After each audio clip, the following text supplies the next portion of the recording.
Hello, welcome to Truth Sentinel, episode 11, Watching Over the Truth in the News. Today's date is May the 3rd, 2014. Welcome to all listeners.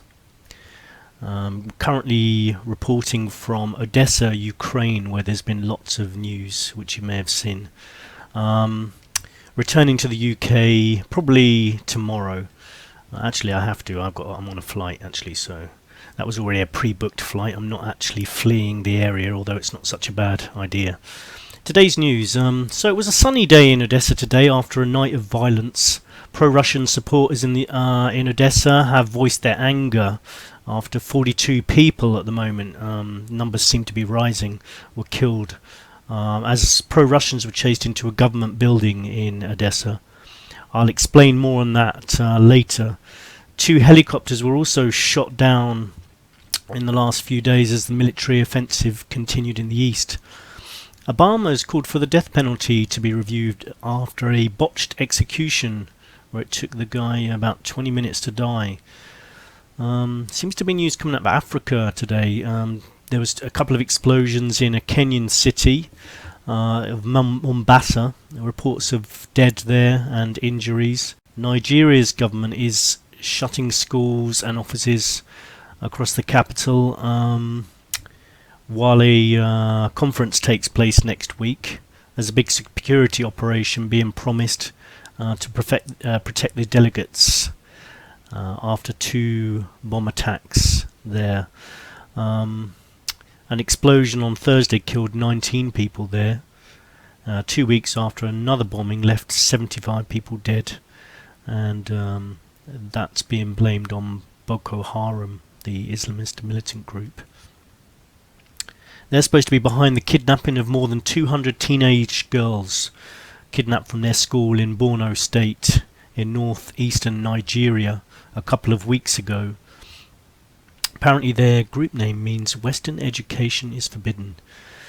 Now, as much as I think a lot of Western education is indeed mind control, this group does disgust me. I mean, as Sarah Bajak said in last week's Truth Sentinel, there seems to be like a proliferation of evil in the world at the moment. So many things going on. And last night that evil came to Odessa. Talk about that soon. About today's show, first of all, apologies, it's a little bit later. It seems to be getting later and later each week, I know, but I have work commitments at the same time as doing this. Currently still doing this on a zero budget, so until this becomes my full-time job or unprofitable anyway, then I have to give priority to my full-time job, and it's sometimes difficult to produce the show and work at the same time. But anyway, the weekend's not a bad time to produce the show, so maybe I'm going to aim for a sort of I'm going to always aim for about Thursday, Friday, Saturday. So apologies if you have to wait a couple of days sometimes.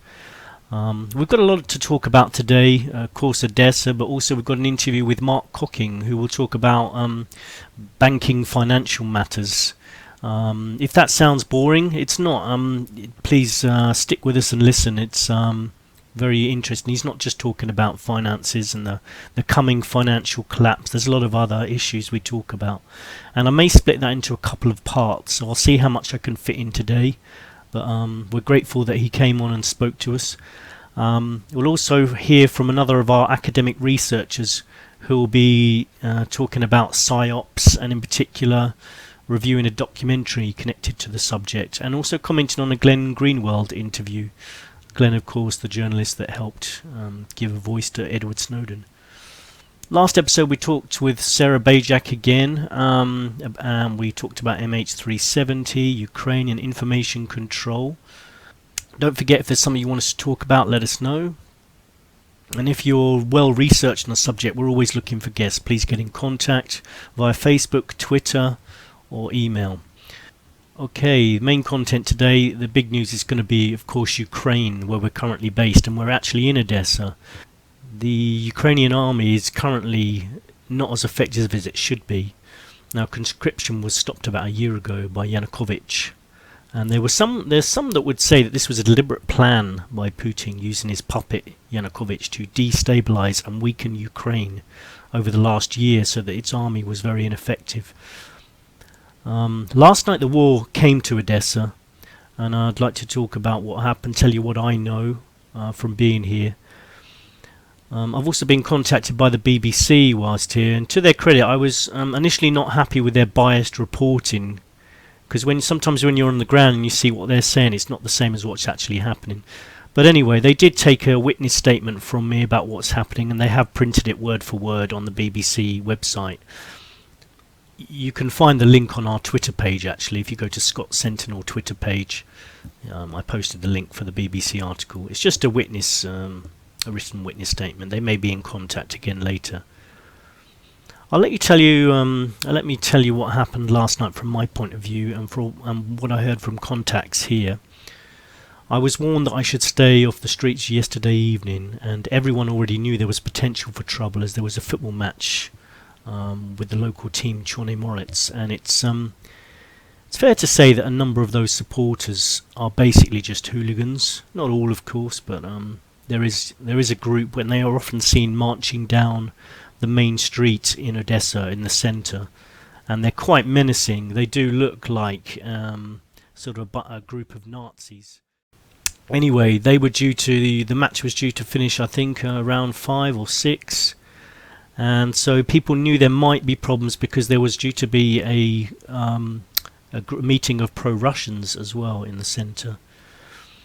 Anyway, well, I was told not to go out, but I did anyway. I went to a cafe, and then I saw the news breaking on the internet, and the cafe locked the door because basically a lot of these hooligans come down the street and they start coming into cafes, or they can cause problems.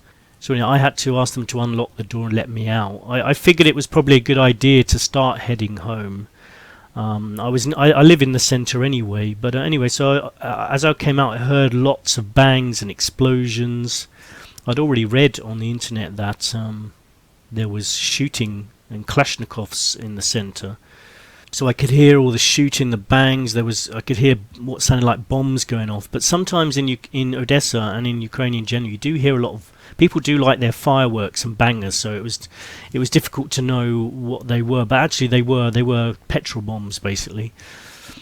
Anyway, so these two groups came across each other in the centre, and fighting broke out with rocks being thrown. There was gas canisters being thrown. It quickly developed into a war zone. A number of people were shot in the centre. Last time I heard, there was about four dead there, actually, in the initial conflicts in the centre. A friend of mine was there, actually, and you will know her, because she was Tanya, who was on one of our Truth Sentinel episodes.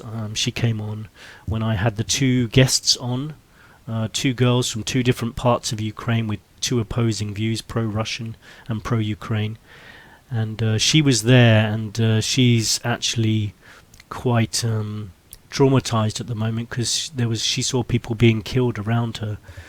Another friend of mine saw military snipers there.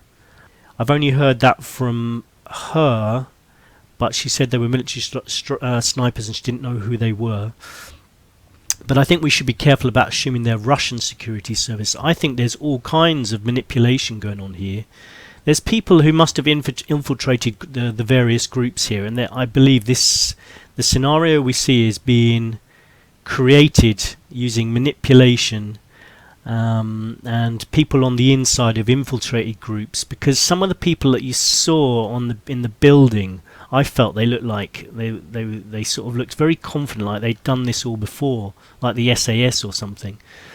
They could just as easily be working for the US or the EU. Who knows who's running this show? I mean, our governments, Western governments, can no longer be considered to have any moral high ground, even if they ever could claim to have that.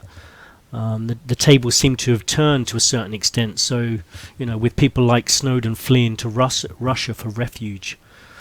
I mean, I'm not a supporter of Putin. I really loathe him, actually. I don't like him as a person. But he sure does seem to be more intelligent than Western leaders at the moment, who just appear almost juvenile to me. Anyway, As I got closer to my apartment when I was trying to head home, a bomb went off and a plume of black smoke went up into the air. I didn't know where it was from, but that was actually from the government building, which is very close to where I'm staying. And basically, Tanya told me that the pro-Russians were chased into that building, which was then set on fire.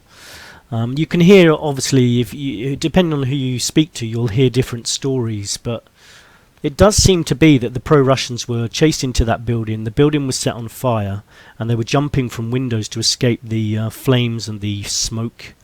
And there are reports that the ones that survived the jump were still beaten when they landed. It did seem like the police weren't doing an awful lot. Anyway, it was reported that 30 were dead, but it seems to have gone up to over 40 now. And there's a lot of people who are upset at the moment, obviously. But there's so much misinfo and manipulation going on as usual. I wouldn't trust anyone who thought they really knew what was going on, because it's virtually impossible. There's too much propaganda, people with entrenched views, and basically all these people are being manipulated. It's like a divide and conquer again, just make everyone fight against themselves. It's going to be a civil war here, it seems. Maybe Putin will come in, I don't know. But these governments, whoever they are, whether they be Russian or the EU and the US or all of them, they're successfully driving people against each other, especially after last night. I think it's a warning to us all not to let it happen in our own countries. Better to try to stick together and don't let them turn people against each other. Okay, let's move on to MH370 briefly. Families were told to go home this week, and I've seen there's various people in locations near Vietnam and Thailand and the Bay of Bengal that have identified planes or parts of planes in the sea. I hope we find something out at some point, and if there has been a cover-up, that it's not as easy as people think, and that they will be found out. I also wanted to comment on an article that I saw almost the same, that it was definitely the same week that the plane disappeared, about the Maersk, Alabama container ship and the death of the 2 Navy SEALs guarding cargo that allegedly ended up on the MH370 and was and they believe that the plane was diverted to Diego Garcia. That came out from it was reported that came from the Kremlin, but it was reported via an Indian press, Indian newspapers. There's quite a few long articles about that. It does sound quite convincing, but it's either a very elaborate hoax or it could definitely be worth investigating.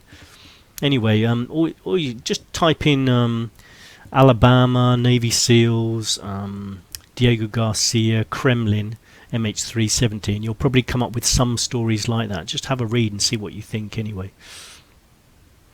Next, I'd like to introduce you to a second researcher and reviewer who we will call Luke, basically, because that's his name.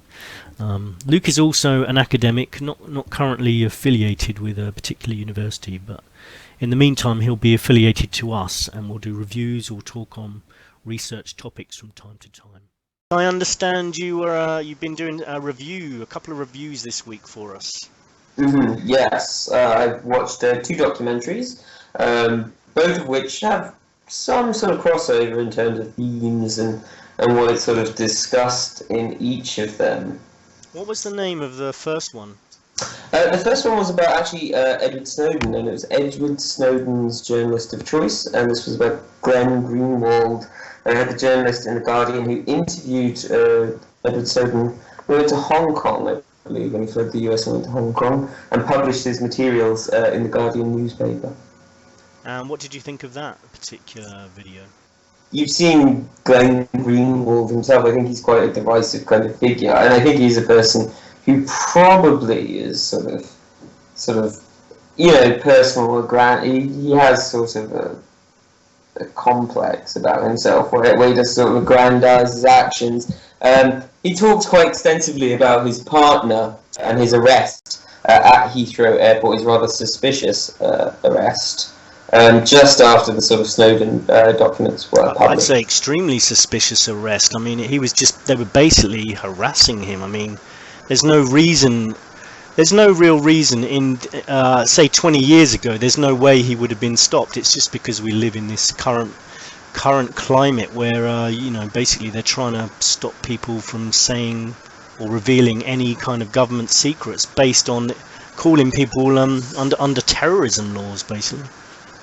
Yeah, I mean, of course, and he discusses that a bit more in the documentary itself. I suppose it's actually, focused a bit more on his, on his cause. And there was, if you look at the Guardian website, at least the archives at that time, there are quite a lot of editorials about this incident and other sort of fairly suspicious incidents that happened at the time, including members of the British government sort of coming down to the Guardian offices and sort of inspecting them as they sort of destroyed the Snowden materials.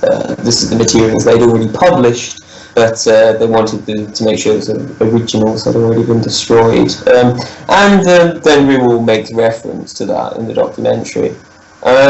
I think it's more of a sort of sit down and chat. The documentary is by Vice, who have published a lot of excellent sort of documentaries on YouTube, and it's more of a sort of sit down, sort of intimate chat. Him sort of allowing his sort of the story of how he got into journalism, the arrest of his partner, how he met Edward Snowden. And also what he's been doing since then. So, as a personal figure, don't particularly like him personally. I'll leave that to sort of the viewer to their own sort of individual impression of him. But where I think the documentary has its most interesting facet is in its discussion of the media, and even in the sort of perception of a whistleblower. The most interesting thing I think he mentions is actually about the American media itself, the amount of people that have been whistleblowers and sort of published so-called books that have revealed state secrets, but they've not been chastised, they've not been named a traitor, they've not had death threats sort of given to them by the government. And that's what Edward Snowden has actually had. He's had sort of death threats made against him by US government officials, which is quite, insane, really.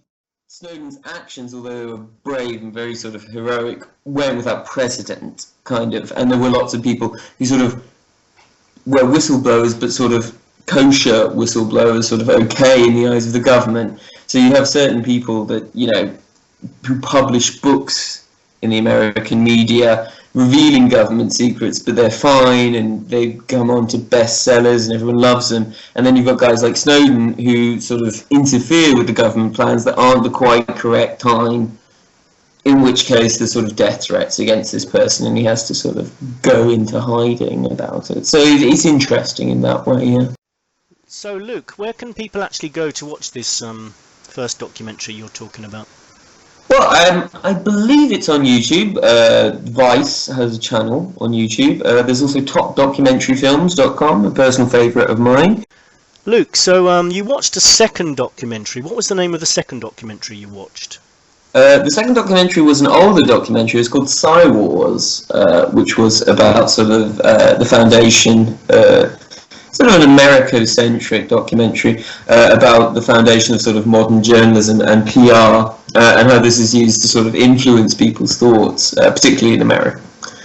And what did you think of it? Was it interesting? What can you tell us about this documentary? Well, it was a bit of an older sort of documentary. It was dated 2010, so it was very focused on sort of the end of sort of the war in Iraq and sort of the legacy of the war on terror, and sort of linking that further back in US history. I'm British myself, so there was a few things in the documentary I wasn't aware of. For example, the Ludlow massacre, which was the foundation in America for sort of modern workers' rights, and the beginnings of PR.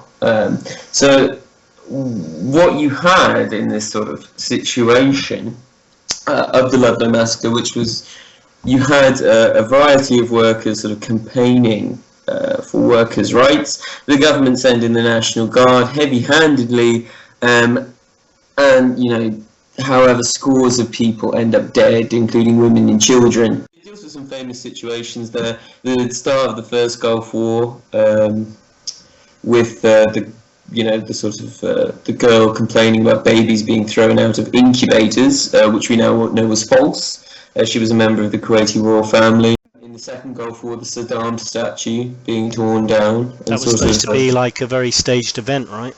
It deals quite heavily with that, actually, and about people involved with that Saddam statue incident. I think, yeah, if you think about it, particularly intercut with people like Rumsfeld saying that it's a historic, wonderful day, it seems like a kind of strange thing for people to do. If you think back to that time, people in the middle of Baghdad sort of, being bombed by the US sort of military, US military sort of coming into Baghdad. Yeah, and regarding the girl that was talking about the babies being thrown out of incubators, that was actually used by, I don't know, was it Donald Rumsfeld or one of the other leaders?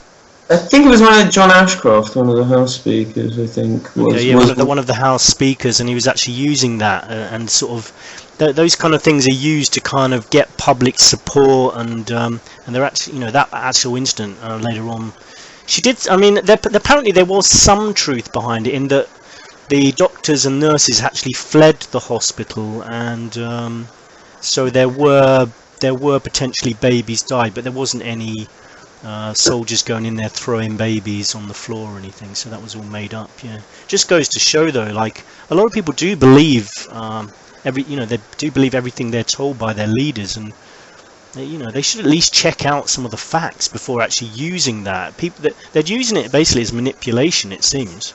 Yeah, I mean, quite right. I mean, the documentary at one point said that 77% of US soldiers who went into Iraq sort of believe Saddam Hussein caused 9/11. This is sort of the level of sort of ignorance that does sort of exist, and the documentary tries to sort of say that American media is a lot like that. And you see the typical sort of clips inside. A lot of Bill O'Reilly kind of. There's one famous one where he's like, "Okay, we're going to war, support our troops or shut up," So, and it's a very sort of strong statement, and it's kind of an easy target in the end, isn't it? And partly what's really interesting is actually the documentary filmmaker himself, Scott Noble, who actually talks in an interview I found that I read around the documentary about his aunt, who was used in sort of Cold War sort of experiments, and she was used as a guinea pig and developed schizophrenia from the sort of mind-controlled experiments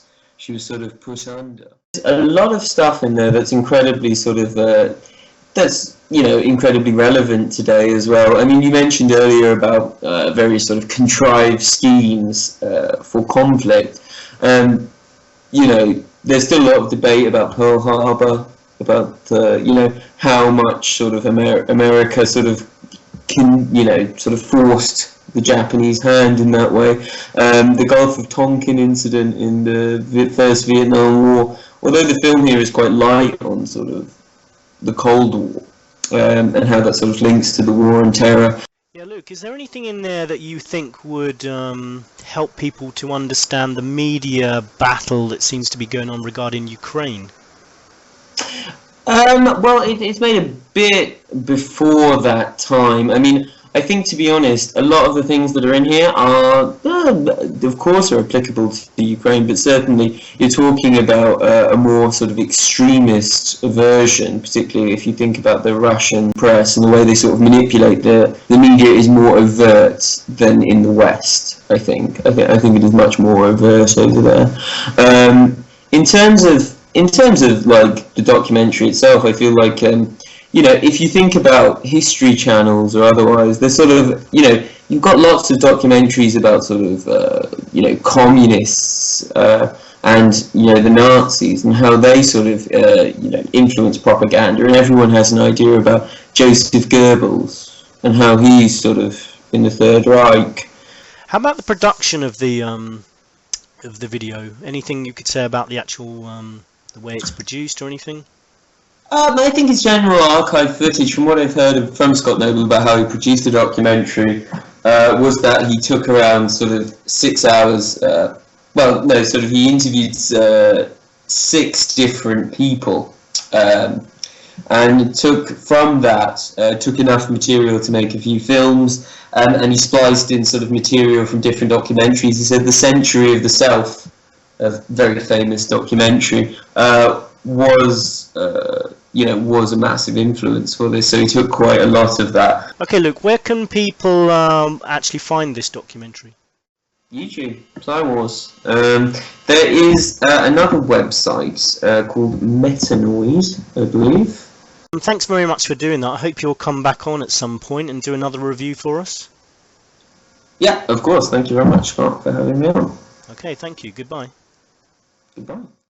So, let's talk about coming up in future episodes. What's going to be coming up? We're going to have, obviously, be looking at conspiracies, cover-ups, paranormal, UFOs, mysteries such as the Dyatlov Pass incident. Very peculiar story. If you're not familiar with that, type in DYATLOV Pass, Dyatlov Pass incident, about a Russian camping trip that went very wrong indeed. We're going to have a look at that at some point.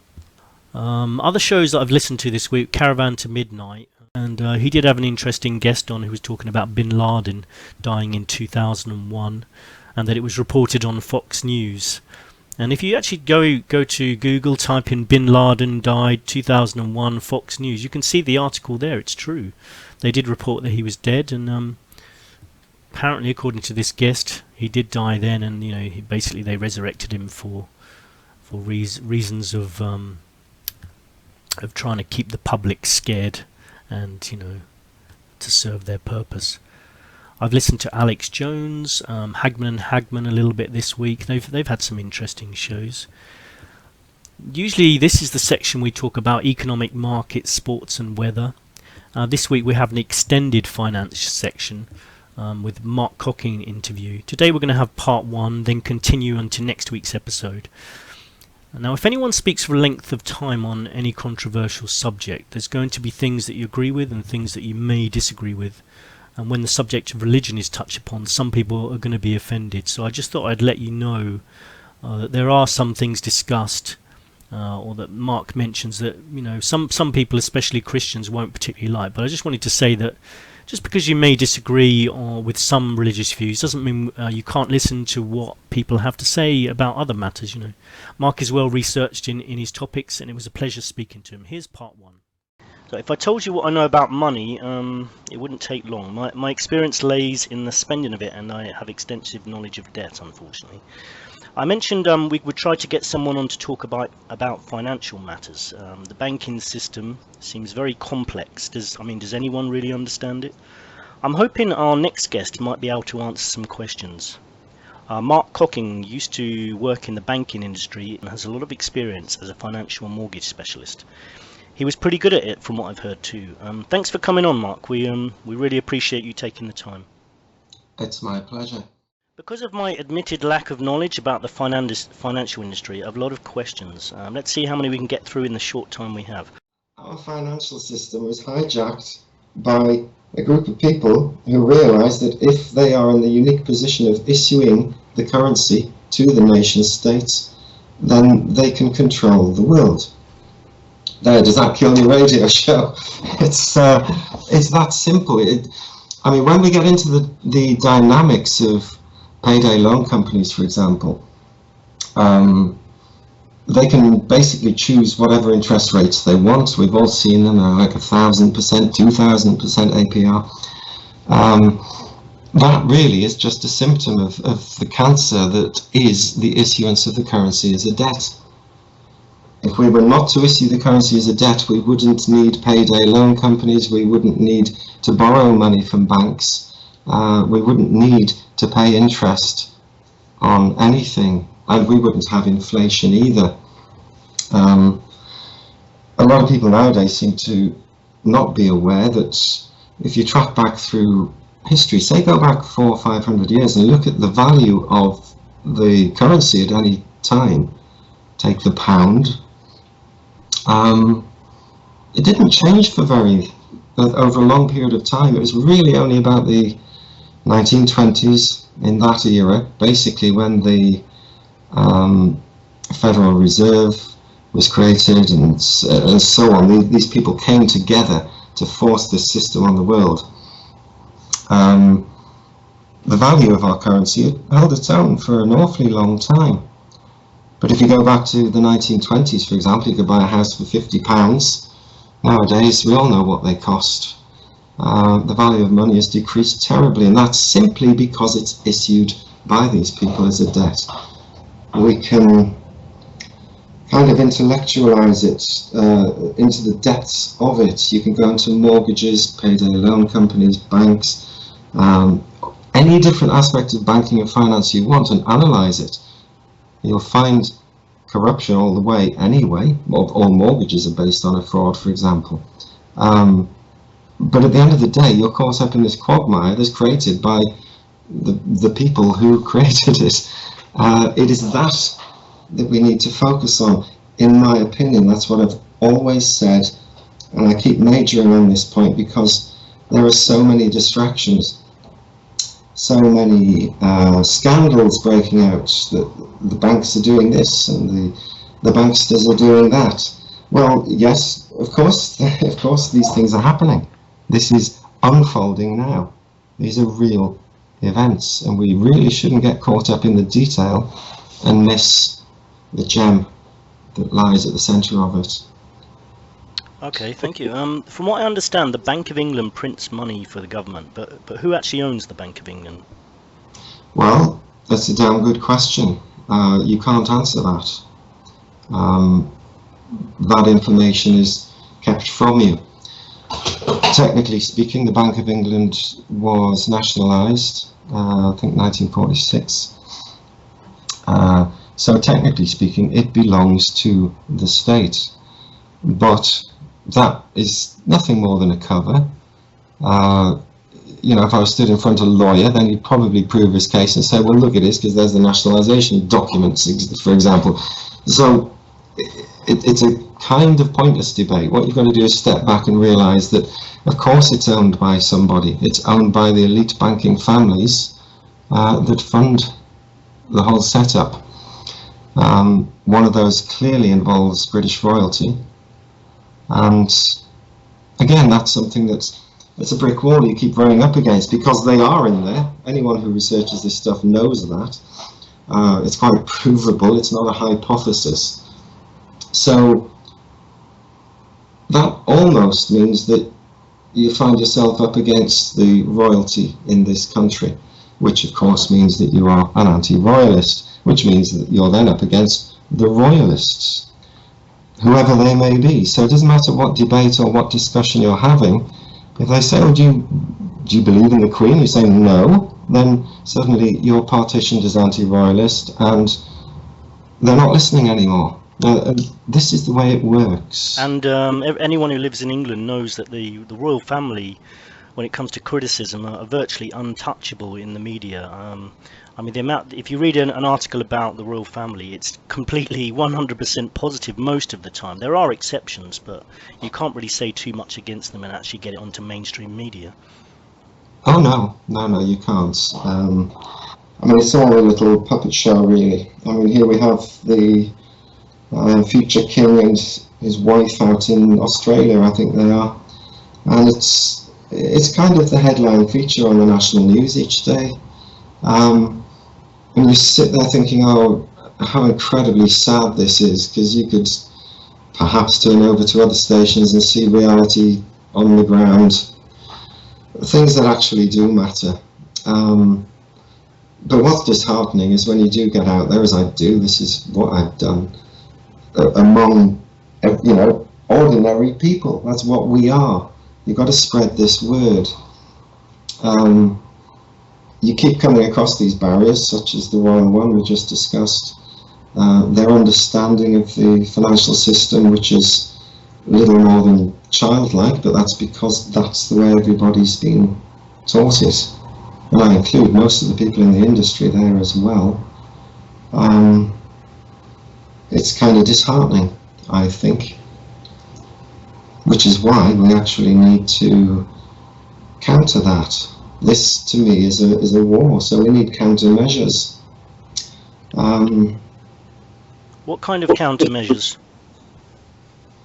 Well, again, it would make sense if a movement were going to make any sort of countermeasures, that they should actually agree that they are necessary and come together and decide what they should be and how they're going to be applied. That would be the first step. That's not happening. That kind of is the message I've been putting out there when I've been going around and meeting people and so on. Strange thing is, everybody that I've spoken to agrees with that. But nobody seems to actually want to act upon it, or know how to. This isn't a criticism of these people. I know these problems. So, action, well, where do you start, my friend? It ultimately ends up in action that we don't want, doesn't it? Wherever you start the list, it ends up with action that you don't want. And then you become, what would I be, a state dissident or anti-establishment protester or something? Talking about violent insurrection. And basically, if you talk outside the box at all nowadays, you will become pocketed, they'll put a name to you, etc. I mean, the name thing, that springs to mind. The most dangerous man in England, I was called. That's not a bad tag. Some stories I could tell you, my friend. No, but I mean, with a tag like that, okay, step back from it. I was laughing. We had a mug made at the time, or my girlfriend did at the time. It was a hoot, You've got to step back and think, right, where did that come from? I mean, I found out about 2 years ago, and without going into the story, where it did come from. And it was a clever little game changer by, shall we say, the people that we're standing against. You slot that in, how does one ever live up to that? And more importantly, how does anyone ever live that down as well?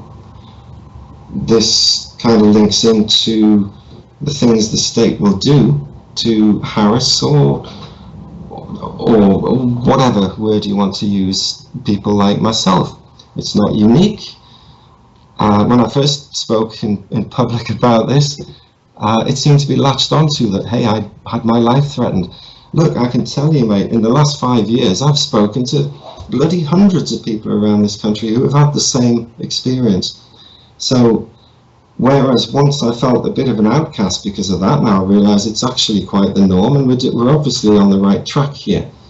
But it doesn't come down to threatening of lives and all that usually. It's things like interference with employers, prospective employers, and I've had a big one of those. And other such little delights like that. So how do we strike back? The first thing is not to let that sort of shit get you down, which is easier said than done.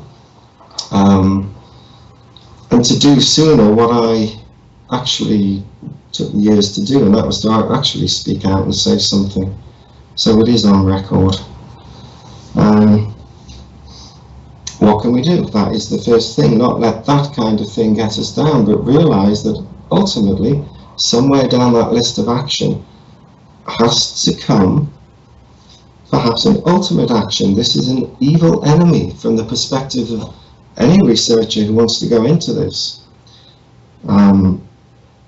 Christians might regard it as Satan, the final battle there. In fact, they do, because it is a great evil. I think the moment you put a tag to it is the moment you become condemned as a Christian, a royalist, a Satanist, a Luciferian. Do you see what I mean? Mm-hmm. Mm-hmm. And my message to everyone is, okay, I think it's fair to say that most people that I've come across have had an awakening. You can't define that. We all know what it is. We all know what it is that you wake up to. And you realise that reality around you isn't quite the way you'd been taught. Well, that's a head fuck for anybody, pardon the language, but it is. And that is the first thing that releases. They'll then go through months, years of reformulating things. I mean, this is basically neuro-linguistic programming that's taking place. Things are being reformed. You could argue that, in fact, this is a natural thing that's occurring due to, like, seasonal space weather, for want of a better word, and indeed there is an awful lot of that going on.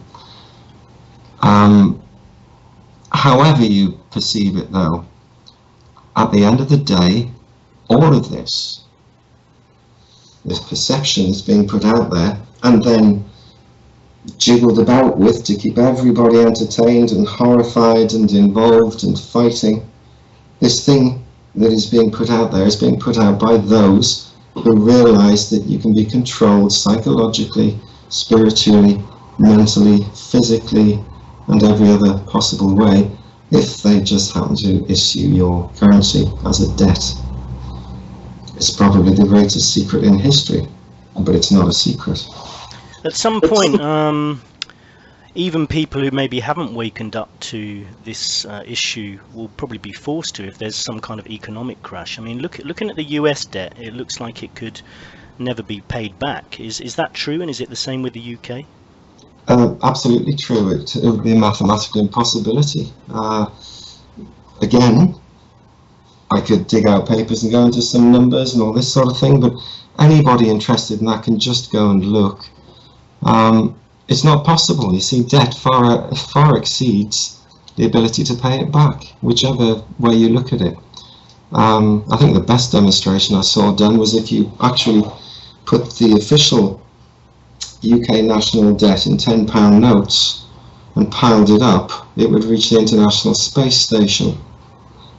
If you took the global one, it goes, I forget, way out into space, and that's a pile of notes. It can't be done. It just can't be done. So, again, 5-6 years ago, my head came up and I was saying, well, we've got an economic collapse coming and so on, and people are saying, no, it's not, and others saying, yes, it is. Here we are a few years later, and people, and it happens almost daily, didn't you say that there was going to be an economic collapse? And look around you, things are getting better. The economy's growing. This isn't an economic collapse, they're saying. I think, oh my God. Because this is an economic collapse. This is what is happening now, and it can't become anything other than a collapse of the, for example, the dollar and the pound and anything else that's attached to it. The whole lot is coming down. It's really a question of, don't look for profit, as is always said. Don't look for a prophet who says it's going to happen on this day or that. That's part of the manipulation that's taking place. But the math proves that it's coming down. And they do have a solution. And it is on the other side of a war. Do you need me to tell you this? Everybody knows that what I'm saying here is what all the researchers understand, those who just go and look. So it brings me back to the bottom line. We have one issue, and I know there are many others, but only one on which we can change anything, and that is the issuance of the currency, because it cannot be justified in any way, nor can it be hidden once it's revealed. Can I just ask you a question about the possible the economic collapse? Is there going to be a point when it collapses entirely, like a day when all currency is worth very little? And if so, can they do that whenever they want? Would rich and poor start with the same amount? What would happen on such a day if it's possible? Right, well, again, anyone who tells you exactly what would happen would have parts of it wrong, because we don't know. It's not happened that bad before. Didn't something similar happen in Germany? Well, I was about to kind of qualify what I meant there by saying, yes, you had Weimar Germany, of course you had the great Wall Street collapse and so on. But they, in themselves, were symptoms of the same problem that we're talking about.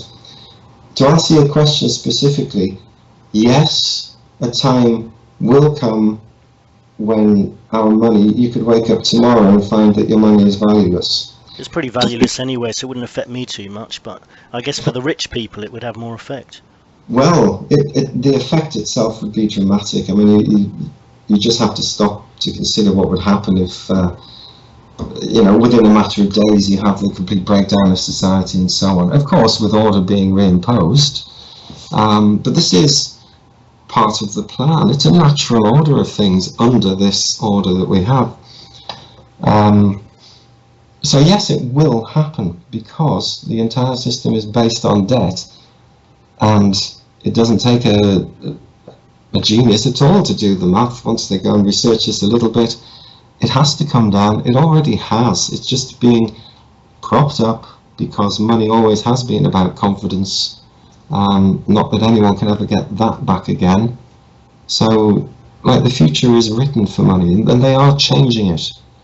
We must think back to probably the first thing that we learned about this is that they want an electronic currency globally. So that's why I say don't get rid of cash. There are so many reasons to think an electronic currency, that would be great, and look, we've already got them anyway and so on. Yes, terrific. But when the shit hits the fan, you will need cash to exchange with your neighbours and to barter and so on and so forth. These people, the baddies, want rid of cash. Then they have control of you. We know this. We know this. I know this completely because when I travel abroad, if the bank I belong to put a stop on my card for whatever reason, I'm completely stuck.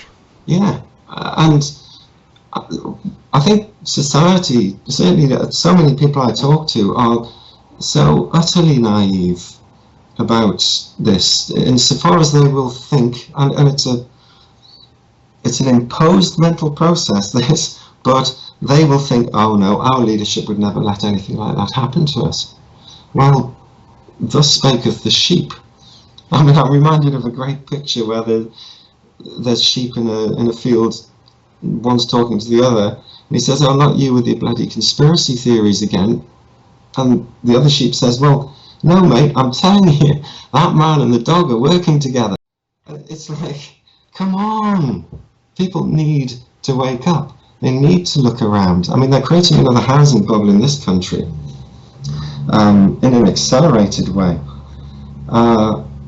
It's not going to end in necessarily a global cataclysm with impacts of meteors and Nibiru. You might have heard all of these things, Scott. Yeah, I've heard about them. Going back, and the end of the world, the end times for the Christians. I mean, it could easily become, because there's so many nutters out there who are so ready to press buttons and do this anyway. We must realise the whole of our politics is based around the eternal religious conflict, if that's the word you want to use, between Judaism, Christianity. It's the same old to this day. This nation is run largely by those who might consider themselves party to the British-Israeli society, for example. You don't hear that talked about often in conspiracy world. But this is what lies behind British politics. And again, it's all tied in through the Vatican, who have just canonized Pope John Paul II. He's now saint. And as I kind of pointed out to others the other day, that will be simply because that's the man who, quite provably so, covered up the P2 banking scandal, where they were ripping millions, billions off of the people. This is all well-known stuff, except to the Roman Catholics, of course, who see this man as some sort of god. It's amazing. They do seem to have an awful lot of money, the Vatican. Well, it's hardly surprising. They're very much behind the whole setup. Let's face it, they've been around for long enough. It doesn't take a genius to realise, like, who's there, who's doing this. But again, the minute you put a name like Jesuits to it, then others who are of another mind, who have not got their thinking that far, or perhaps others who have taken it further, will have a different definition of who these people are.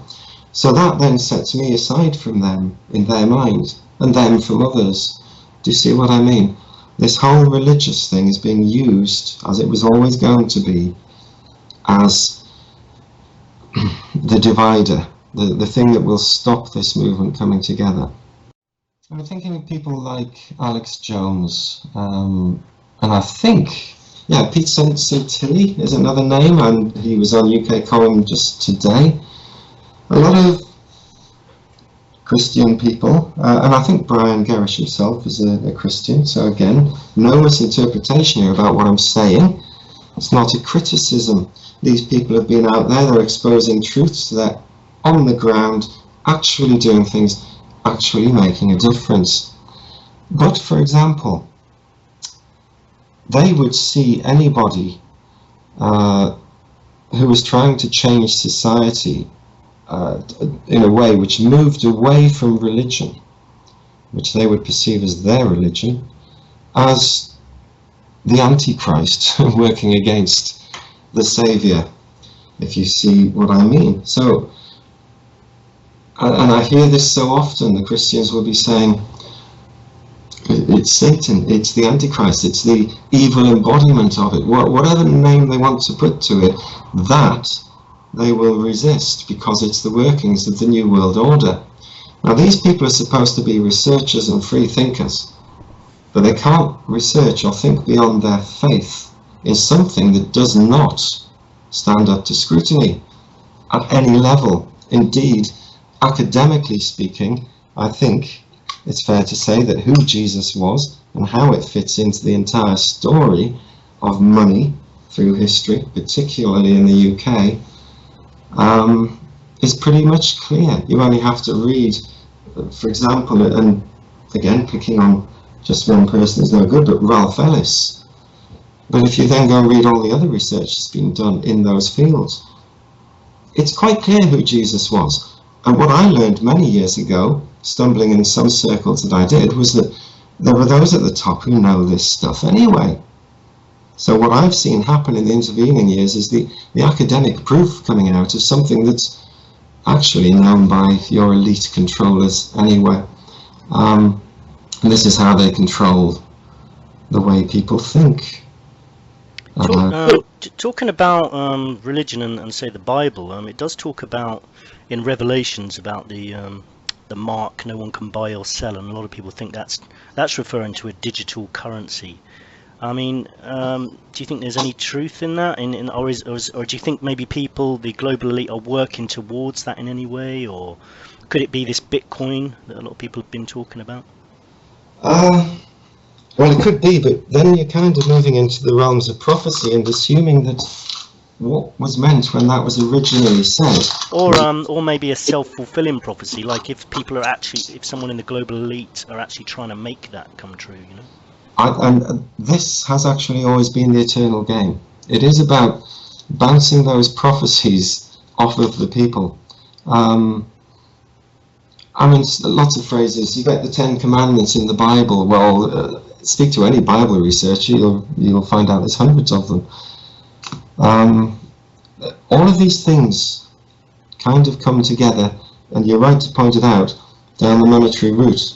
I've pointed out, the only apparently violent act that Jesus committed in the story was the kicking out of the money changers, often misquoted as the money lenders. There's quite a difference. The reason it was the money changers is, can I go into this little story as best I can? Yeah, this of is course, of course, but these are the perceptions that I would suggest some of the Christians need to pick up on. Jesus was king of Odessa. He was an elite, very wealthy man, albeit in exile. He was wealthy because the people paid him taxes. He had a right to taxes. It was granted to him by Rome, who of course had occupied the region. Then the Roman emperor decides, no, we're not having any more of this. You can pay those taxes to Rome because it was having a hard time. They needed to raise more funds and armies. This Jesus character, not that that was his name, I'm just referring to that, so you know who we mean. Suddenly he was cut off from his funding. Even the great quote, give unto Caesar what is his. Go on. It's like, go on then, give him his, but give me mine, is the line that's left out of the modern day interpretations of the Bible. You'll find it in the originals and older ones. It was all a taxation disagreement, and this guy was, due to his lineage of the pharaonic line, obviously an initiate of the mystery schools. This is what he was teaching.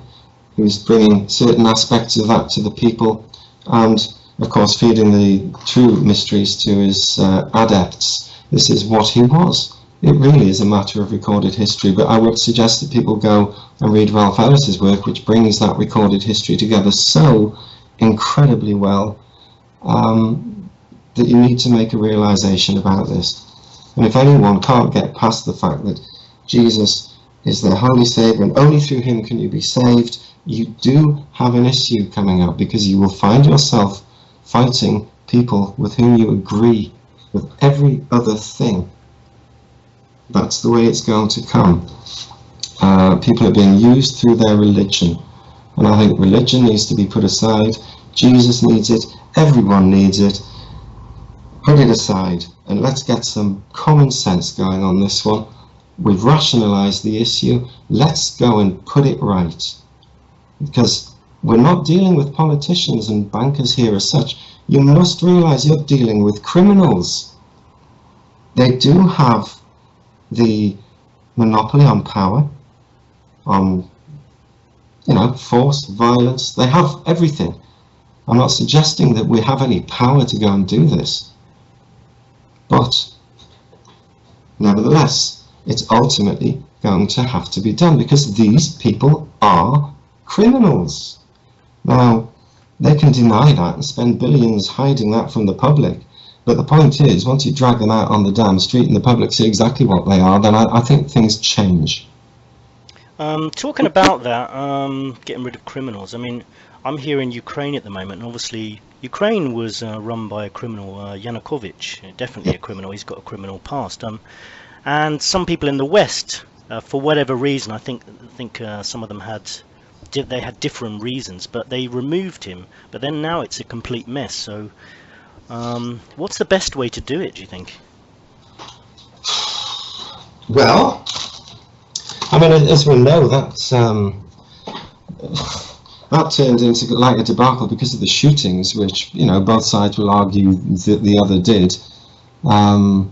And it did turn into a violent insurrection. It's different in the UK because we don't have weapons, and that is a good thing. What is a bad thing is that the enemy has. That's our problem, because it's all well and good me talking about going and dragging them out and and putting them in the stocks, but if you take that metaphorically, that's really what I'm on about, because we can do that and we shouldn't be afraid to. And you know why? Because they are criminals. You see, they can bleat and they can moan and they can fight us and they can do whatever they want, but when is a nation going to wake up if nobody is seen to be doing anything? I'm not on about violent insurrection or smashing windows. In fact, God forbid. We've got to protect the infrastructure. This is what protest has become now, is protection in every field. We have to become protectors, but we need to protect our governing systems too. And yes, there's a huge paedophile ring running through this. This is how the control is kept over the political classes. It is there. We could spend a decade proving individual cases. We all know the stories of what's been happening over the last few years. But the public aren't waking up to that reality. They will stand back and say, oh yeah, pedo politicians and all this. Yes, we all know it's bad and we've got to sort it out. And well, why are we letting the people doing these things sort the problem out, if you follow me? Now a time comes when all decent people, I think, have to stand up and say, look, we don't agree on everything, but enough is enough, because we do know what we agree on, and let's go and change it. So you focus mostly on getting rid of the financial system, but would you go as far as saying we need to get rid of the entire political system at the same time? Oh gosh, we'd have to move into what political system would be. I think my immediate thought on that is no, we have a civil service, yeah, which tends to run things when the politicians can't, which you might have realised is all the time. The civil service really are the ones who run everything. So the infrastructure is there. It's not a good infrastructure because it's riddled with, well, you know, intelligence. It is one big intelligence service. Everything is wrong. Nevertheless, the infrastructure is there. And guess what? Those infrastructures, I've found over the years, are filled with like 99.9% good people. And that is the real problem that our enemy have, is they've used good people to do their work, within and without.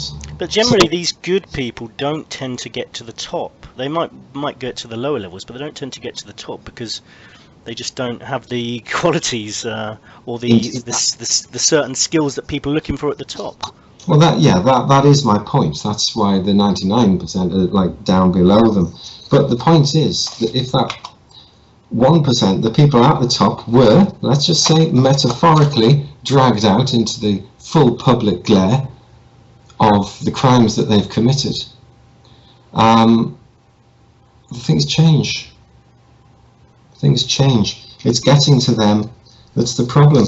And there's a constant attrition going on. I mean, Tony Blair is patently aware that he's in danger of being arrested on any appearance around the UK.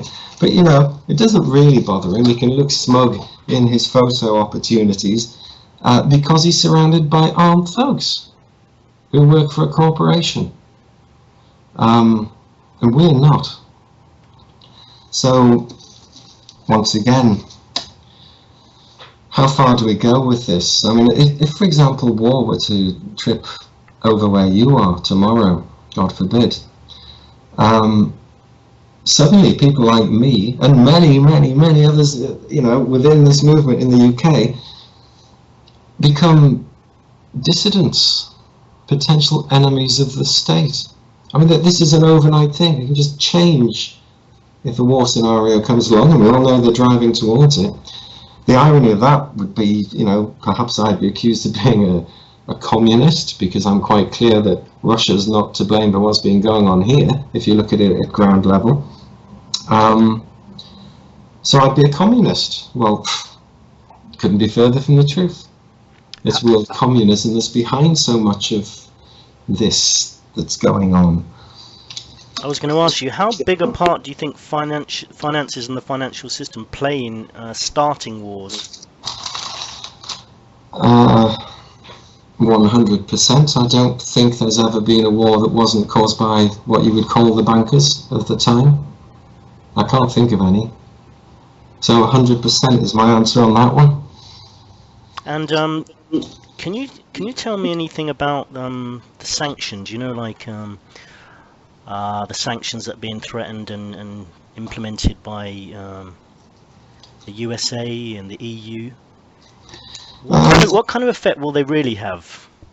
Well, I can only give my personal opinion on that, but I mean, when they started talking about sanctions, the first reaction is what a joke when you consider that Russia supplies half the gas. So, suddenly, we have a justification for fracking, the stage management and theatre to develop the mindset that we're all supposed to have.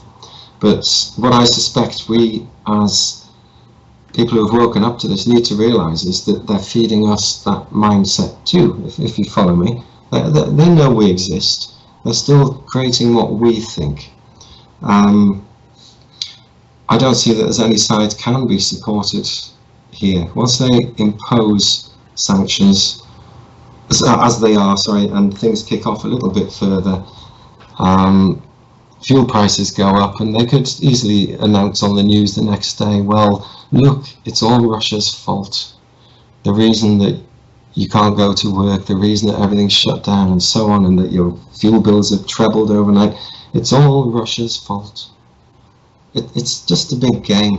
It really is. It seems to be a game that may have been going on for quite a long time. I mean, can you tell me anything about, I know a lot of people refer to the global elite sometimes as the Illuminati, and it's, I wonder if they exist under that name or whether that's just a name everyone else gives them. And I wanted to just talk about the American dollar bill, and it says Novus Ordo Seclorum, which I've heard means New World Order, but I don't know if that's true or not.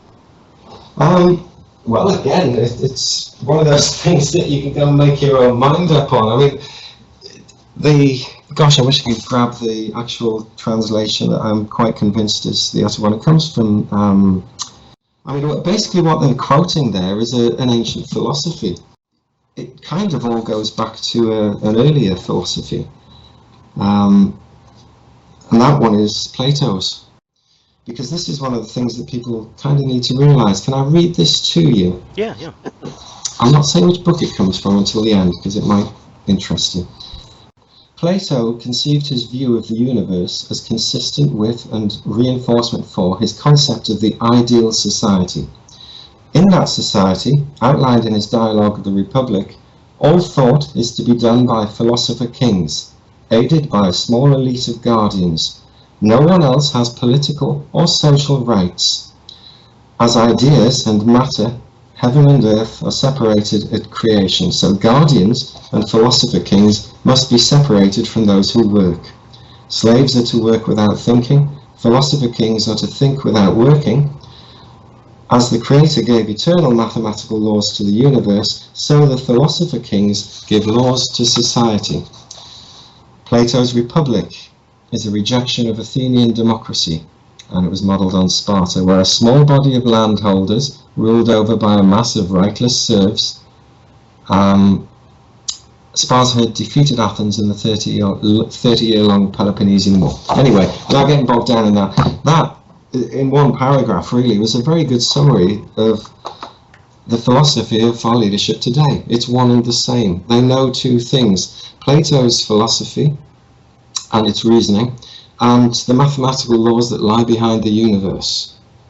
Now, that's quite a bold statement, but that is what these people are, and they have been around for centuries, and they do pass their knowledge down through their secret societies, and very much like the churches, they dish bits of that knowledge out to form different sects, for want of a better word, of these secret societies.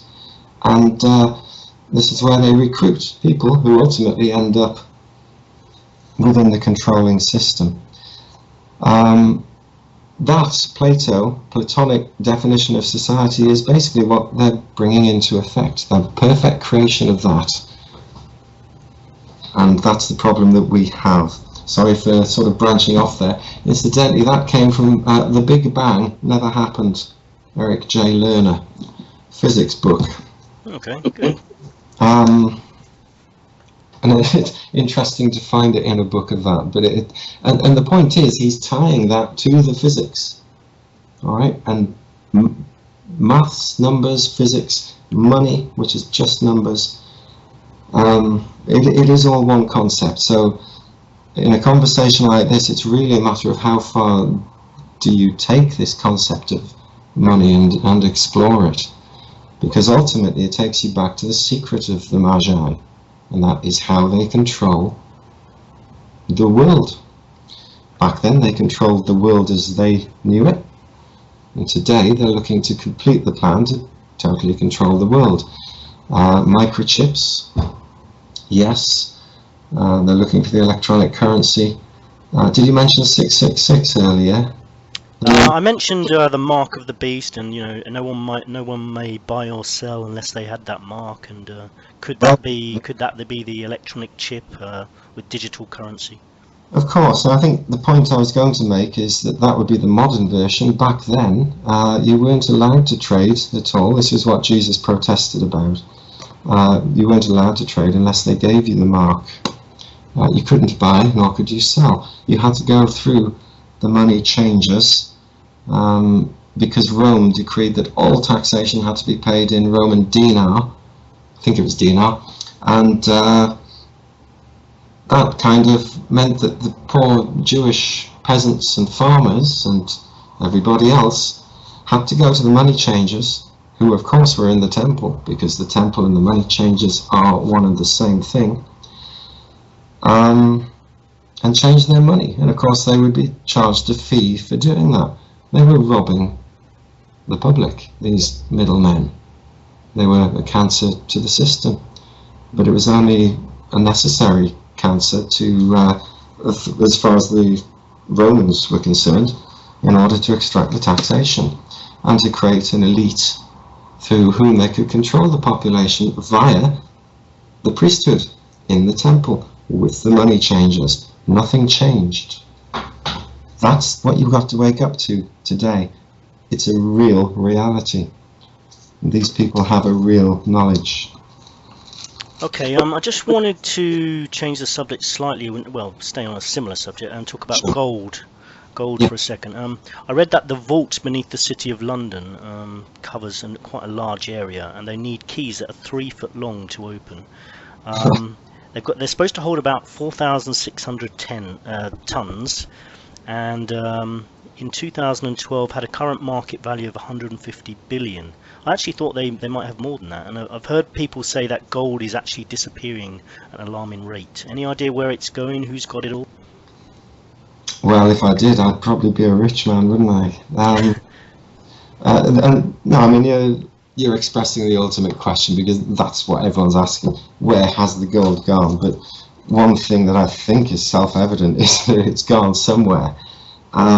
I even heard, sorry to interrupt, and there's lots of rumours flying around Ukraine, so who knows what to believe anymore, but I even heard that after the government was overthrown here, the EU came in and took, and the US came and transported loads of gold away from Ukraine.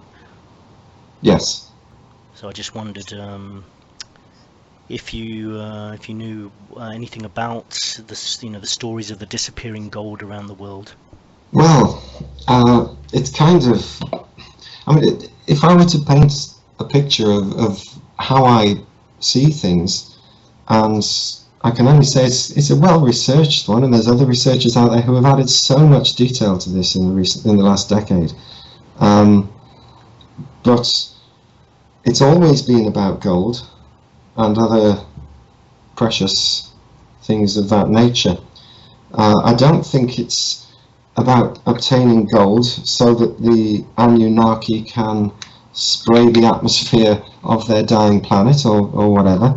I do believe that gold is the most incredible substance in the universe that we've ever discovered anyway. As soon as that has been proven nowadays in the terms of monatomic gold, I still wonder why people are looking on gold as just that which they've grown used to it being. It is much more than that, and it would also justify centuries-long, millennia-long mining program to get that gold. It does seem that the elite and those who issued our currency in the past and through the pharaonic lines that still rule to this day would ingest monatomic gold. Is that just normal? Is that normal atomic? The normal atomic makeup of gold? Are you saying it has special properties, or is that some specific type of gold? Well, in an atom of gold, you have electrons circling the nucleus, and the nucleus has a force which encompasses most of those electrons, or some of them, and it's about putting the atom through a process which is documented throughout history. This is alchemy, actually. This is what alchemy is documented. And the force from that nucleus extends to encompass all the electrons. At that point, nothing can bind. It can't bind to each other. It just literally drops into a dust, a white dust. But it has the most incredible properties. which is not for me to explain to people. If you Google monatomic gold, you will see what these properties are. Go and listen to the lectures of Sir Lawrence Gardner. There's plenty on YouTube. Before he died, he did a good handful of lectures on that process. And also, when you're watching that, of course, be aware of who he is, as he declared openly in all of his books, representing a secret society called Sakani Rand, based in Hungary, which is basically the educational wing of the Knights Templar. So the Templars, via him, were revealing what they have in their historical record, as it were. And no surprises, it kind of answers a lot of questions that your typical fundamental literalist Bible basher would never ever get their heads around, which is a shame, because it actually answers all their questions. But they only have one answer to their question, and it's Jesus, and anything else is wrong. That's just mind control. So you see, we're talking about all these different subjects, but they do tie in. Everything seems to be connected in some way or other. It has to be. I mean, I took my research to realizing that where it is all connected is in the numbers themselves, and obviously we can't go into that on radio, but this is, as far as I can see, the ultimate knowledge of those that are called the Illuminati, and that is the very structure of everything, how it's created, a divine plan. And if you think about it, that's what the pharaohs and that line have always claimed to have known anyway. And why don't we believe them when we see the technology they've developed from it as well? It's like, come on, wake up. This is certainly a spiritual battle that's taking place, but it does not mean that it's taking place in some esoteric realm. It's happening here, and it needs challenging here. In fact, every esoteric study throughout history says once you wake up to yourself and you connect to the universal whole, what do you then do? Well, you start to change. And how do you change? By action. Now, a lot of people are acting individually around this country and around the world, doing damn good things. I'm not putting any of that down. It's what's brought us to where we are. But nothing ever actually grows unless it coalesces. And that has to be realized. And I fear that the religious thing is the thing that's going to get in the way of this. And then you will see the New World Order imposed as the currency itself collapses, be it blamed on events in Russia and Ukraine, or be it blamed on something else. You know, as I say, I don't claim to be a prophet. What I have learned from a lot of these prophets is that really they've just had a problem waking up to something that I know a lot of people who woke up too long before that anyway and didn't seem to have those psychological problems. Thanks for coming on Truth Sentinel today. We really appreciate it, and I hope that you'll maybe come back in the future at some point. Yeah, Scott, it's been good to speak to you, and I wish you well over there, my friend. It's, you know, feet on the ground and all that, but good luck with whatever goes on. Thank you. To finish today, the more we all speak out and take a stand, however small, the more we can change society bit by bit. I'm just trying to end on a positive note. Let's all try and keep an open mind.